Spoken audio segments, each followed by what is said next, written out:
Boa tarde a todos. Muito obrigada pela presença aqui nessa aula hoje, né?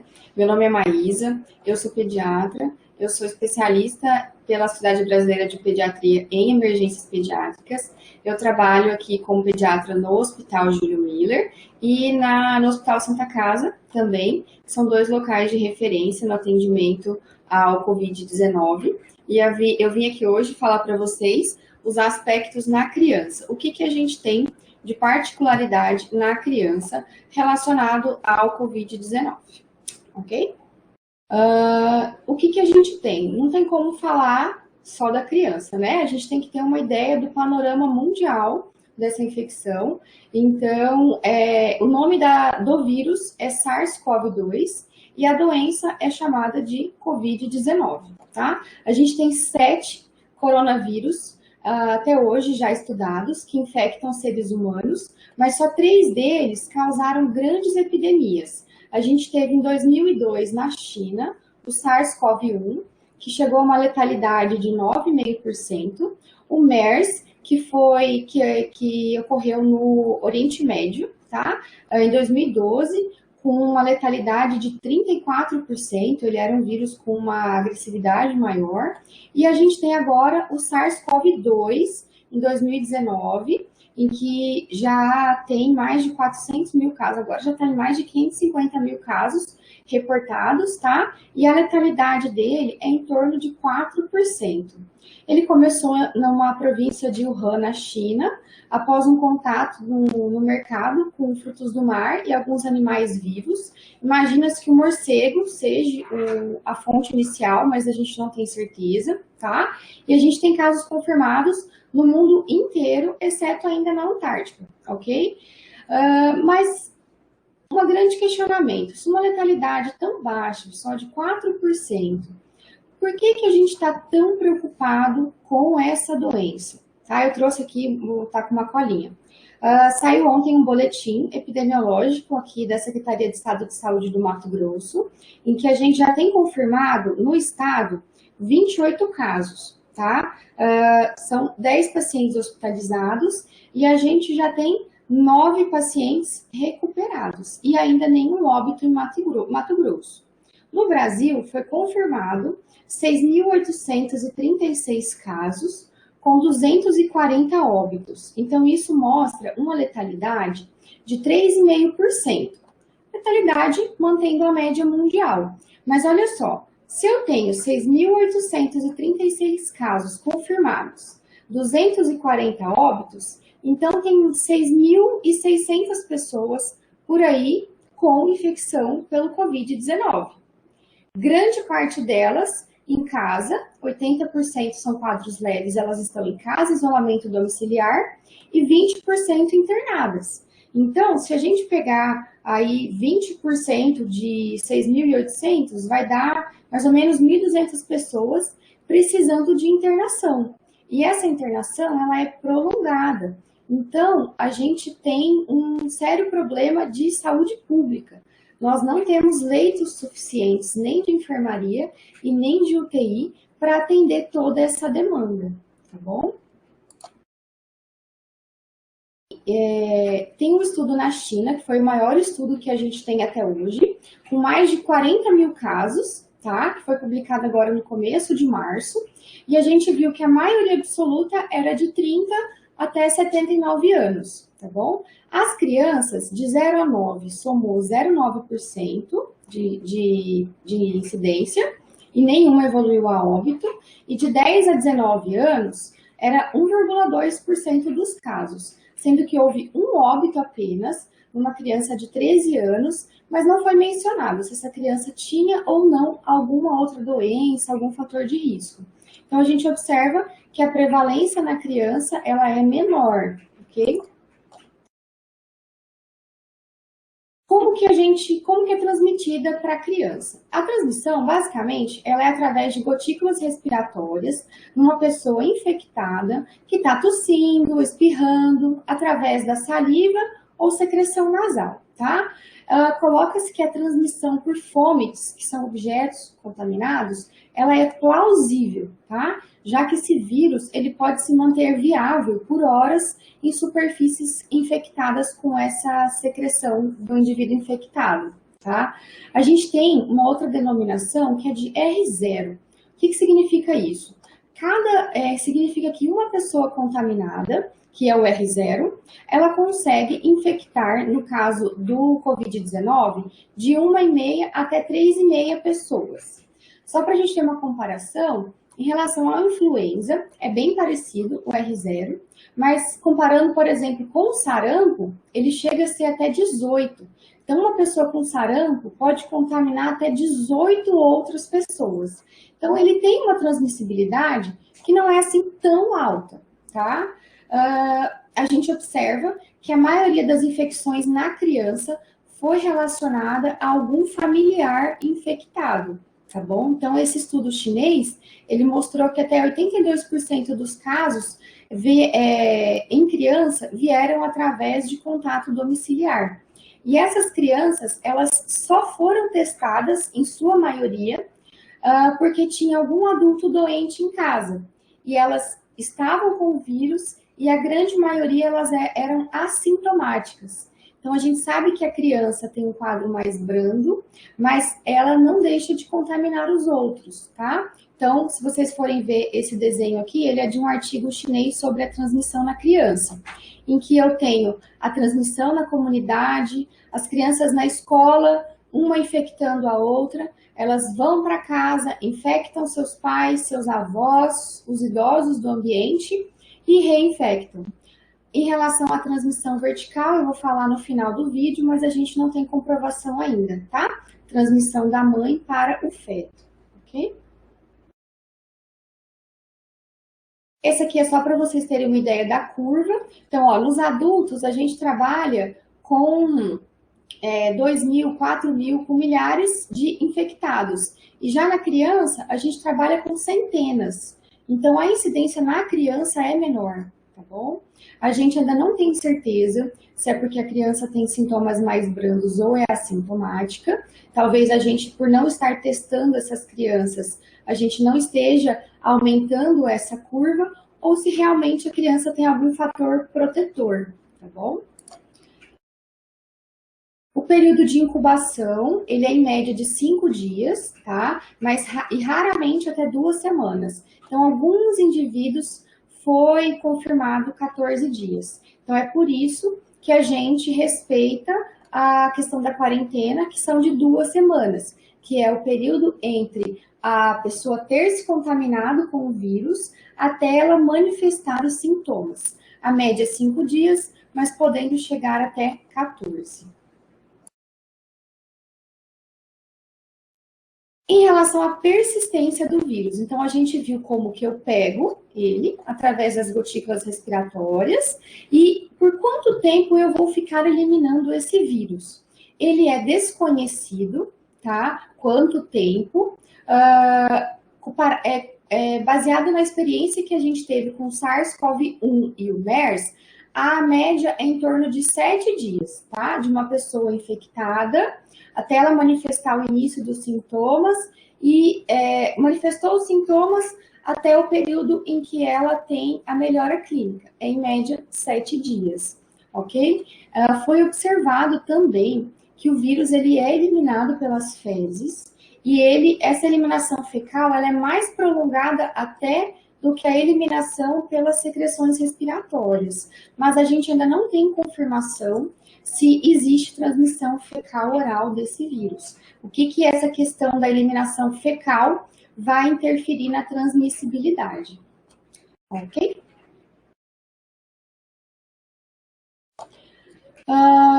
Como que a criança vai se manifestar? Só para eu falar para vocês, por que a criança tem menos sintomas? O que foi observado? Que para o vírus ele entrar na célula pulmonar, ele depende de um receptor ligado à enzima conversora de angiotensina. Então, mostrou-se que a criança, supõe-se, né, uma teoria, que como a criança tem esses receptores pulmonares com uma função menor, acaba que a penetração do vírus no pulmão da criança, ela é menor. Então, por isso que imagina-se que a criança se infecte menos e tenha sintomas mais graves. E outra teoria também é porque, em relação à criança como a criança tem muitas infecções respiratórias por diversos vírus, acaba que estão avaliando se existe uma imunidade cruzada relacionada a esse novo coronavírus com esses vírus que a gente já tem no nosso meio atualmente. Tá? Então, tem essas teorias para pensar o porquê que essas crianças são menos infectadas, ok? Como que a criança vai se apresentar para a gente? É uma síndrome gripal. Então, esse artigo ele é um artigo publicado no New England, baseado na experiência chinesa, em que eles fizeram estudos com 731 crianças e eles observaram quais são os sintomas que essas crianças vão apresentar. Então, o que eles viram foi, predominantemente, febre, que vai durar em média 3 dias, tosse, que ela é predominante seca, mas pode ser produtiva, e uma hiperemia de orofaringe. São os mais comuns. A garganta tá vermelhinha, tá? Congestão nasal também, coriza, dor de garganta, fadiga, são sintomas que a criança pode apresentar, tá? E sintomas gastrointestinais, como vômitos e diarreia, podem acontecer também. É mais comum nas crianças do que nos adultos, tá? Então, nessa série, eles pegaram 2.143 crianças com síndrome gripal. Destas, 731 foram positivas para coronavírus. Então, foi em média 30%, tá? Destas, 13% eram assintomáticas, 43% com sintomas leves, 40% com sintomas moderados e apenas 2,5% com sintomas graves, ok? Ainda não se sabe se a criança com comorbidades teria um desfecho pior. Comorbidades seriam diabetes, alguma doença renal, alguma doença reumatológica, tá? Cardiopatias, mas a gente imagina que sim, né? Porque é um organismo mais debilitado. E a condição da criança é mais leve, ela se recupera mais rápido e tem um melhor prognóstico. É isso que eu falei para vocês aqui, pessoal. Por que a criança tem uma incidência menor, tá? Então, aqui eu tenho um receptor da enzima conversora de angiotensina. O SARS-CoV-2, ele usa esse receptor para entrar na célula pulmonar, ok? Então, a gente imagina que pela criança ter uma imaturidade dessa função, ou resposta intracelular, acaba que ela tem menos pneumonia pelo COVID-19 do que o adulto. E em relação à imunidade cruzada também.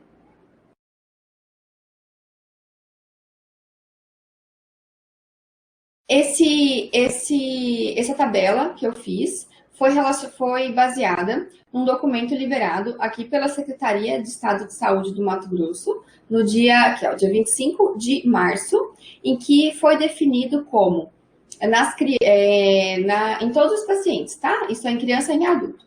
Casos leves e casos graves.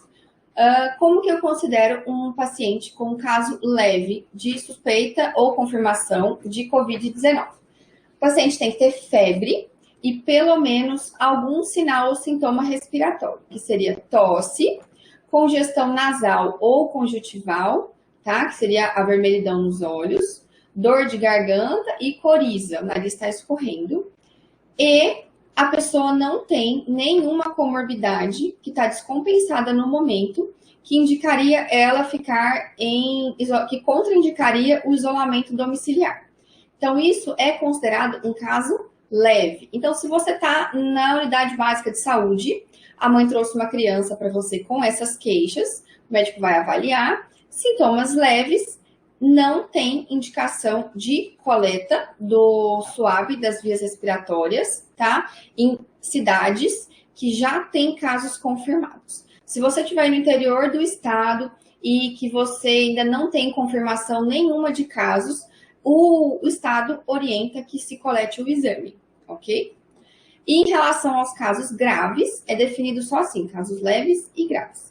Os casos graves a definição do leve, que é a febre, sinal, sintoma respiratório, e pelo menos algum sinal de alarme, como, por exemplo, saturação menor que 93%, uma frequência respiratória aumentada ou diminuída, cianose, uso de musculatura acessória. O que é isso? É aquela criança que bate o nariz para respirar, que afunda aqui na região da fúrcula, tiragem intercostal, subcostal, você vê ela afundando aqui na barriga para respirar, são sinais de um desconforto respiratório, tá? São casos graves.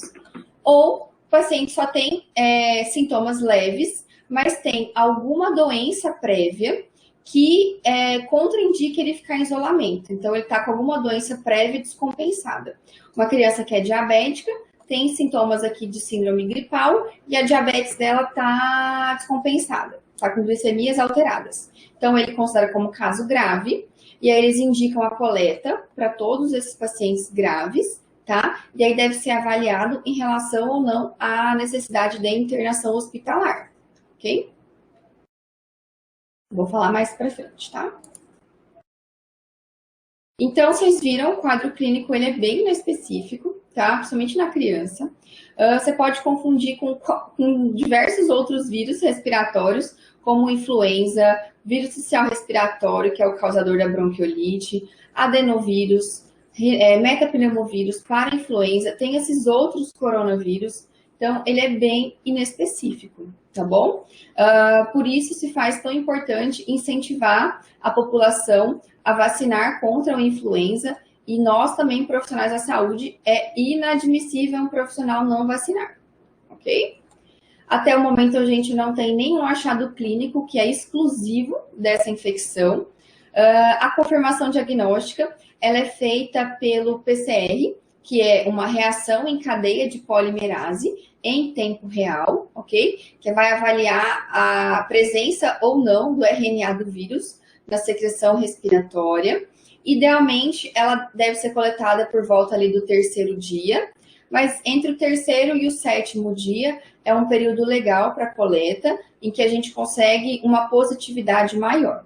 Antes do terceiro dia de doença, de início dos sintomas, e a partir do sétimo dia, pode ser que o exame venha como um falso negativo. O paciente tem o vírus ou já teve o vírus, mas ele está ou em período de incubação, ou o paciente não teve sintomas ainda, não tem uma carga viral tão alta para ser identificada, ou o organismo já criou imunidade para esse vírus e aí ele já foi eliminado, tá bom?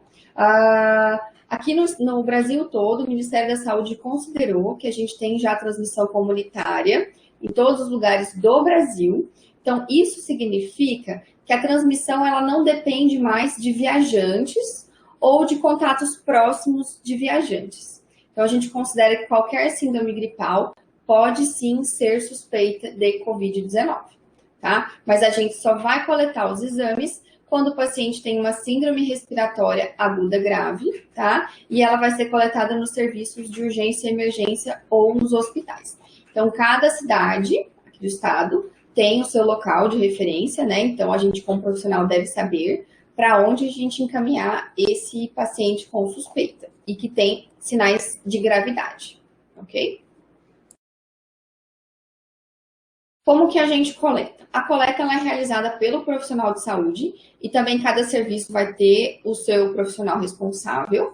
A gente faz um swab de naso e orofaringe. Então, a gente faz os dois. Primeiro passa o cotonetinho no nariz, depois ali na orofaringe, tá? Você pode coletar também aspirado de nasofaringe ou uma amostra de secreção respiratória inferior, principalmente se os pacientes estiverem entubados ou que vão fazer uma broncoscopia, você coleta essa secreção, tá? Os pacientes que todo profissional de saúde que estiver em contato com secreção respiratória de um paciente, é inadmissível não estar usando gorro descartável, óculos de proteção ou protetor facial, a máscara para quem mexe com vias respiratórias, é uma N95 ou a PFF2, que são equivalentes, tá?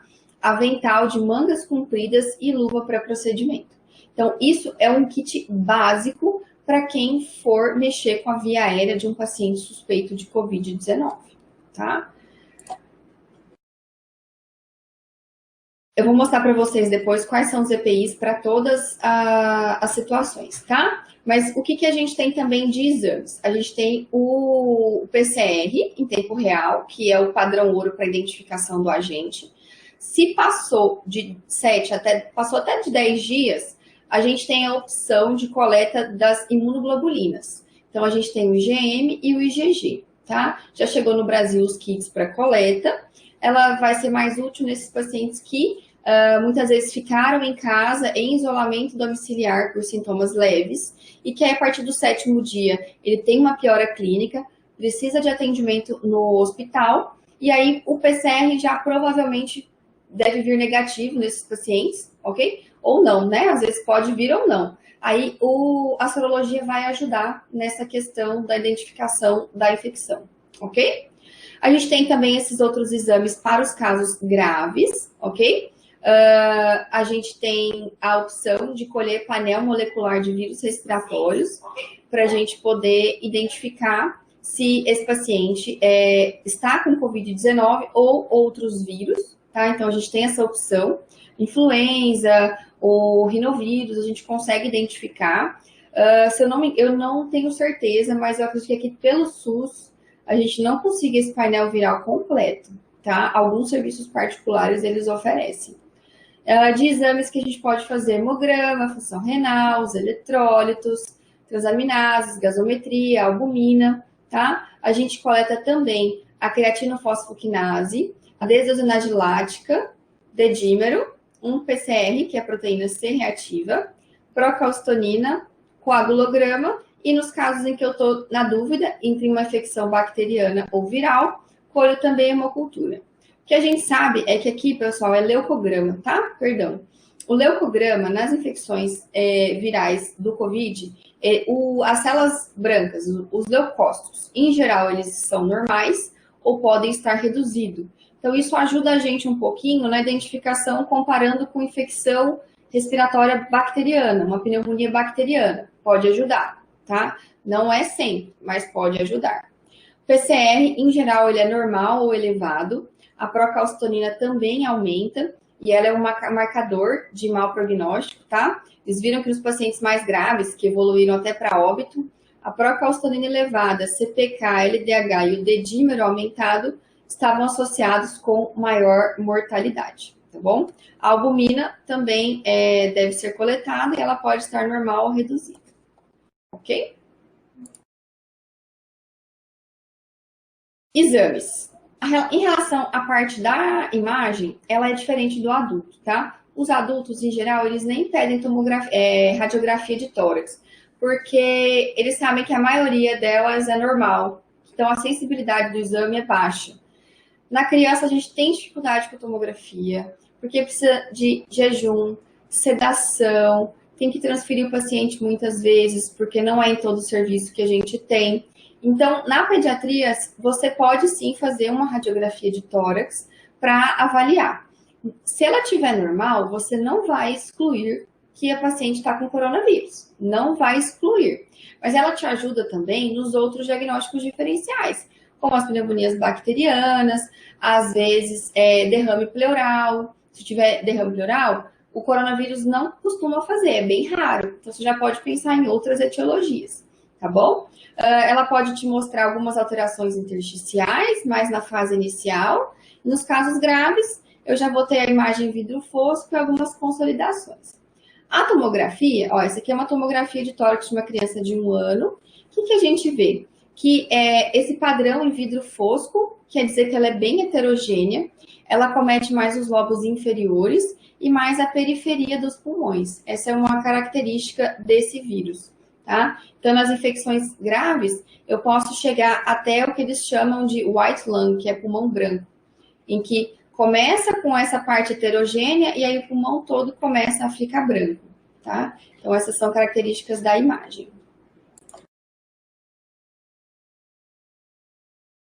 Como que eu vou tratar, tá? Então, agora a gente vai classificar um pouquinho os pacientes aonde eu vou tratar. Lembra os casos leves? Então, os casos leves, a gente vai fazer medidas de orientação, que é o isolamento domiciliar por 14 dias, a contar da data do início dos sintomas. A gente, se possível, reavaliar esse paciente a cada 48 horas. Pode ser por telefone, tá? Se você tiver, se for agente de saúde, tiver contato com essa família. Pode ser, a gente já tem a telemedicina, então é autorizado a consultas de pacientes que você já viu por mídias sociais, ok?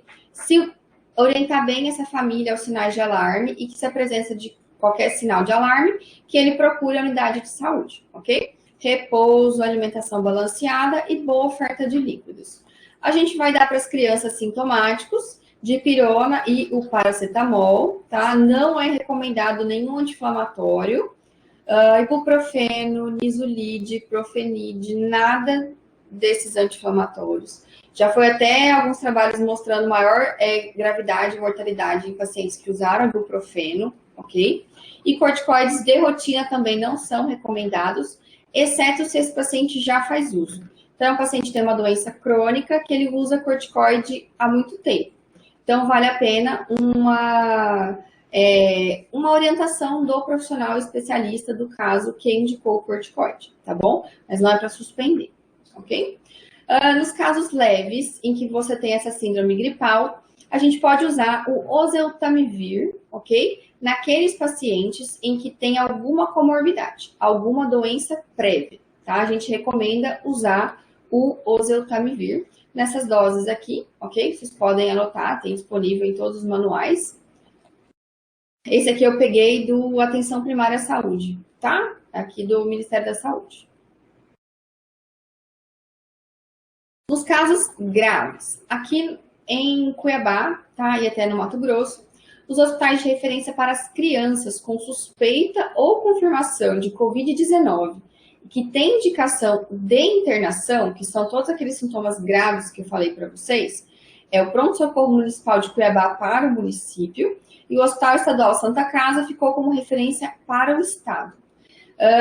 As suas condutas dependem muito de onde a criança está internada, do que ela está precisando e do que você tem disponível no seu serviço, tá bom?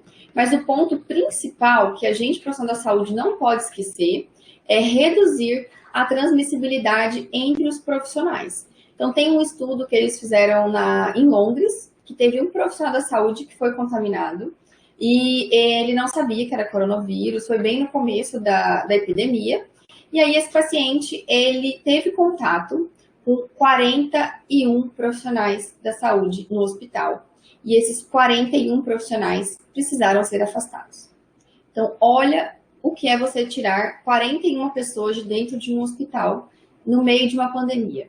Então, a gente, profissional da saúde, tem que se cuidar, se prevenir, porque nós somos a linha de frente. Se a gente ficar doente, se a gente se contaminar, além do risco de transmitir para a nossa família, a gente vai deixar de ser um meio de trabalho para ajudar outras pessoas. Então, a gente tem que se cuidar e muito, ok? Mas se cuidar certo, tá, pessoal? Então, como que a gente se cuida certo? Eu peguei, esse aqui é uma orientação aqui do Hospital Júlio Miller, tá? Então, se eu estou cuidando de um paciente que tem suspeita ou confirmação de coronavírus, eu preciso estar de sapato fechado, máscara cirúrgica, gorro descartável, avental descartável, luva e óculos de proteção facial. Se eu vou mexer com secreções das vias aéreas, por exemplo, eu vou olhar a boca da criança, examinar a orofaringe, eu vou entubar essa criança, eu vou aspirar a via aérea, os fisioterapeutas. Então, o que muda é que, ao invés da máscara cirúrgica, a gente vai usar a N95 ou a PFF2, e ao invés de usar um avental descartável, recomenda-se que use um avental impermeável, tá bom? Se você não tem no seu serviço, aí você precisa cobrar ali da pessoa responsável, porque tem que ter, é importante para nós, ok? E foi observado na China que o período em que os profissionais da saúde mais se infectavam era durante a desparamentação. Então, não é só saber colocar, não é só saber o que colocar, como colocar, tem que saber tirar. Então, enquanto eu ainda estou dentro do quarto do paciente, eu retiro minhas luvas, eu retiro o avental e eu lavo as minhas mãos. Eu saí do quarto, eu lavo novamente as minhas mãos, eu retiro o meu gorro, sempre pegando pela parte de trás, ok? Retiro meus óculos de proteção facial, também da mesma forma, não vai encostar na parte da frente, é ali atrás, ok? Retiro minha máscara também da mesma forma por trás e lavo minha mão de novo, ok? Para os casos graves, o tratamento é, inicialmente, suporte clínico, então avaliar o que está precisando de dispositivo de oxigênio. A gente não é recomendado usar máscara de Venturi, porque ela tem 2 orifícios abertos na lateral e esse aerosol que ela está respirando dissemina para o ambiente e aumenta o risco de infecção às pessoas que estão em volta. Então, o ideal seria ou um catéter nasal de oxigênio, que na criança a gente usa no máximo até 4 litros por minuto, ou uma máscara não reinalante com reservatório. Não é aquela máscara simples com buraco também, é uma máscara que o paciente ele não inala o que ele exala, ok? E ventilação não invasiva, com a máscara total ou com aquele capacete helmet. Vocês já viram os vídeos? Tem vídeos, né, de pessoal na Europa usando o capacete. Tudo para evitar dispersar aerosol. Também não é recomendado fazer inalação, então com fenoterol, brometo de patrópio, não é recomendado fazer inalação. É para usar a bombinha, sabe? O inalador dosimetrado com espaçador. Tudo para diminuir a dispersão e a contaminação. Tem algumas particularidades, pessoal, que se eu fosse colocar aqui, a aula ia ficar muito extensa, tá bom? Mas só para vocês terem uma ideia das condutas, ok? Você vai usar antibiótico, tá bom? Nas crianças em que tiver uma lesão pulmonar extensa, tiver muita secreção brônquica, a gente imagina que possa ter pneumonia associado, ou ela já tem uma doença crônica da via aérea e já tem uma história de ter colonização dessa via aérea, por exemplo, uma fibrose cística, tá? Ou faz uso crônico de corticoides. Muita atenção que essas crianças internadas por longa data, uso de corticoide ou em ventilação mecânica, tem risco de fazer infecção bacteriana ou fúngica, ok? E os corticoides, como eu já falei, devem ser evitados, exceto se o paciente já usa, então fazer uma interconsulta com o especialista, porque sabe-se que o uso do corticoide prolonga o tempo de eliminação do vírus e, consequentemente, maior gravidade. Outra medicação que a gente usa na criança também é a azitromicina, um dos diagnósticos diferenciais da pneumonia pelo Covid-19 é a pneumonia atípica, em que a gente tem de germe comum o micoplasma, bem comum em criança, principalmente as crianças maiores, escolares e adolescentes. Então, a gente usa a azitromicina, 10 miligramas no primeiro dia e 5 miligramas por quilo por mais 4 dias.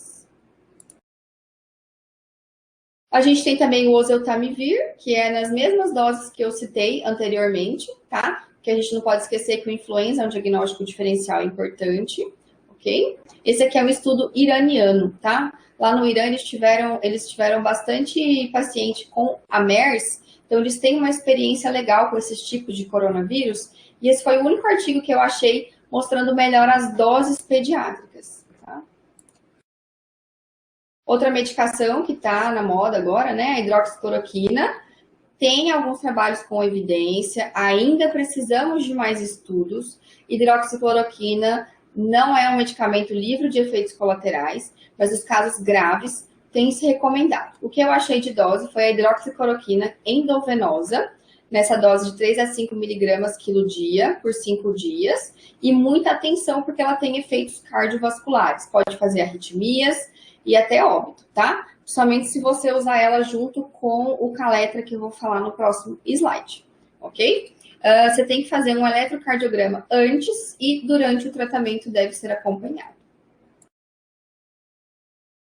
Esse é o Caletra, né, que é o lopinavir mais ritonavir, também tem evidência de uso nos pacientes graves, nessas doses que eu coloquei aqui para vocês. A gente só tem o cuidado de não administrar nos menores de 14 dias de vida, ou nos bebês prematuros, que têm menos de 42 semanas de idade corrigida. Okay? É uma opção terapêutica também.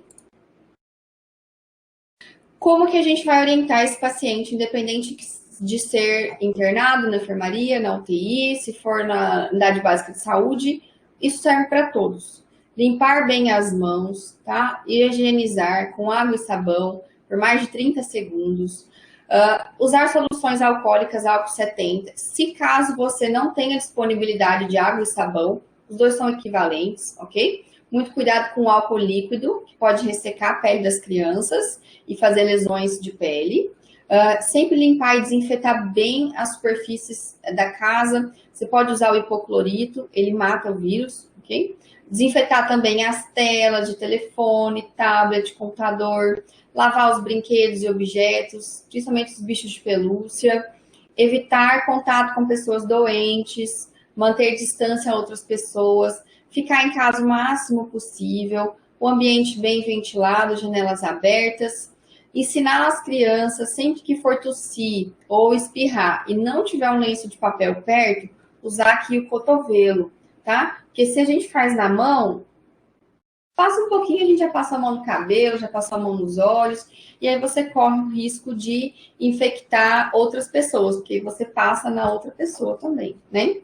Evitar tocar o rosto e evitar viagens, ok? E até agora, em que eu estou dando essa aula, o uso de máscaras cirúrgicas é orientada aos profissionais de saúde, mas para a comunidade, ela é orientada para quando você tem sintomas respiratórios. Então, se você estiver doente, o ideal é que você use a máscara cirúrgica na sua residência, ok? Em relação à amamentação, tá? O SARS-CoV-2 não foi detectado no leite materno, então não é para suspender o aleitamento. O que recomenda-se que a mãe que tiver com suspeita ou confirmação use máscara cirúrgica, lave bem as mãos. Então, a higienização deve ser redobrada nos casos de amamentação, ok?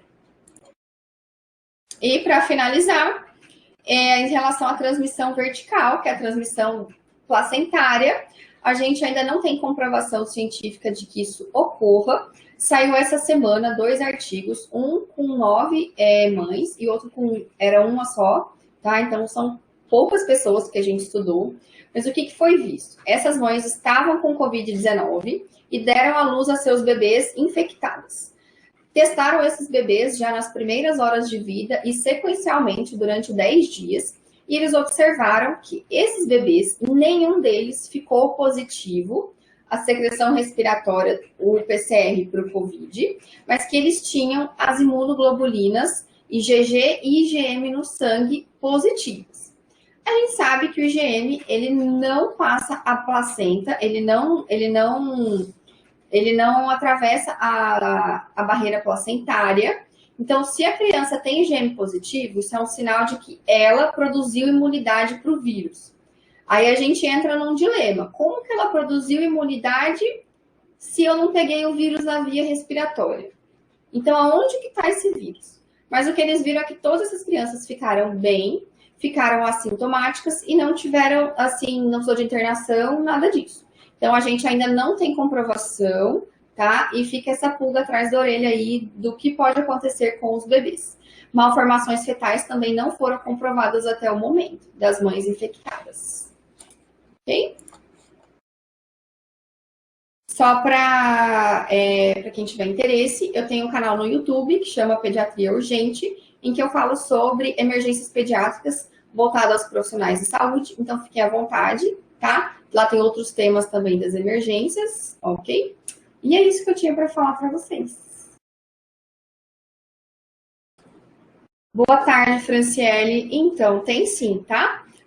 Tem, não uma nota técnica, vamos dizer, do Ministério da Saúde, mas o que a gente tem um manual da AMIB, que é a Associação Médica de Medicina Intensiva do Brasil, e a Abramed, que é a Associação de Emergência Clínica, tá? Em que eles têm uma nota de como você atender um broncoespasmo. Então, você pode achar no próprio site deles, em que eles não recomendam o uso da inalação simples, essa que a gente tem. Tem também orientações, protocolos do Einstein, protocolo do Instituto da Criança, lá da USP de São Paulo, em que eles também não recomendam a nebulização e só o uso do inalador dosimetrado com o espaçador no caso das crianças, ok? Tem também na Sociedade Brasileira de Pediatria uma orientação sobre os pacientes asmáticos e nessa epidemia de Covid-19, que orientam também o inalador dosimetrado, tá? Então, a gente tem algumas recomendações fortes aí da comunidade médica. Não sei te dizer se do Ministério da Saúde tem alguma coisa, eu vou ficar te devendo, tá bom? Maria Conceição, muito boa sua pergunta, tá? Kátia, perdão, Kátia de Sorriso. Muito boa sua pergunta. O que a gente tem de recomendação do Ministério é que seja feito o teste apenas as pessoas com casos que seja indicada internação.